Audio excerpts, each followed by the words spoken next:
तो स्टूडेंट आज मैं बताऊंगा आपको फोर्थ नेम रिएक्शन जिसका नाम रहेगा यहाँ पे सेंडमेयर रिएक्शन, और देखेंगे कि सेंडमेयर रिएक्शन क्या होती है और इसका मैकेनिज्म भी हम जानेंगे। ठीक है, तो डे 4 में हम यहाँ पे बात करने वाले हैं सेंडमेयर रिएक्शन के बारे में। ठीक है, सेंडमेयर रिएक्शन। अब यहाँ पे जो इस रिएक्शन के अंदर जो प्रोडक्ट बनेगा वो एक्चुअल में 2 स्टेप का फॉर्मेशन, 2 स्टेप की रिएक्शन ये रहेगी, लेकिन जो सेंडमेयर रिएक्शन है स्टेप 2 जो होगा उसको हम यहाँ पे सेंडमेयर रिएक्शन बोलते हैं। वो आपको अभी समझ आएगा कि स्टेप 2 कैसे सेंडमेयर रिएक्शन है। ठीक है, तो यहाँ पे अगर हम बात करें यहाँ पे स्टार्टिंग मटेरियल की, तो यहाँ पे हम एक एरोमेटिक प्राइमरी अमीन लेंगे जिसमें कि बेंजीन रिंग से एक NH2 ग्रुप जुड़ा रहेगा। ठीक है, तो ये बनेगा यहाँ पे एरोमेटिक प्राइमरी अमीन।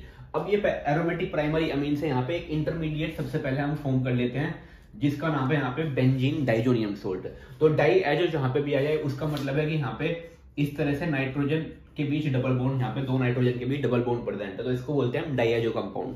तो इस तरह से बेंजीन डाइजोनियम सोल्ट बनेगा, और सोल्ट अगर बनेगा तो यहाँ पे ये प्लस रहेगा इस पे, और इसके साथ में क्लोराइड आयन का एक सोल्ट बनता है। ठीक है, तो इस तरह से ये इसमें इंटरमीडिएट फॉर्म होगा बेंजीन डाइजोनियम सोल्ट। ये तो ये इसका स्टेप 1 रहेगा। और यहाँ पे सेकंड स्टेप में क्या होगा, जो सेकंड स्टेप है उसको हम यहाँ पे बोलते हैं सेंडमेयर रिएक्शन।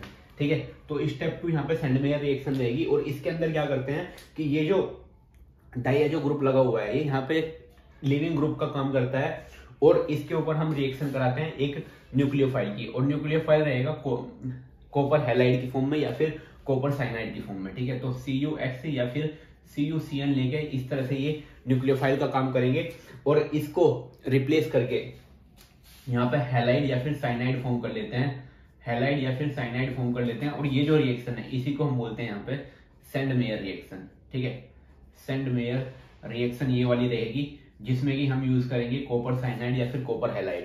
तो बेंजीन डाइजोनियम सोल्ट से जो अराइल हैलाइड या फिर अराइल साइनाइड का फॉर्मेशन को हम बोलते हैं यहाँ पे सेंडमेयर रिएक्शन। अगर हम बात करें स्टेप 1 की यहाँ पे, तो स्टेप 1 में ये सोल्ट फॉर्म करने के लिए यहाँ पे हम यूज करते हैं रिएजेंट सोडियम नाइट्राइट, और उसके साथ में यहाँ पे हम HCl यूज करेंगे।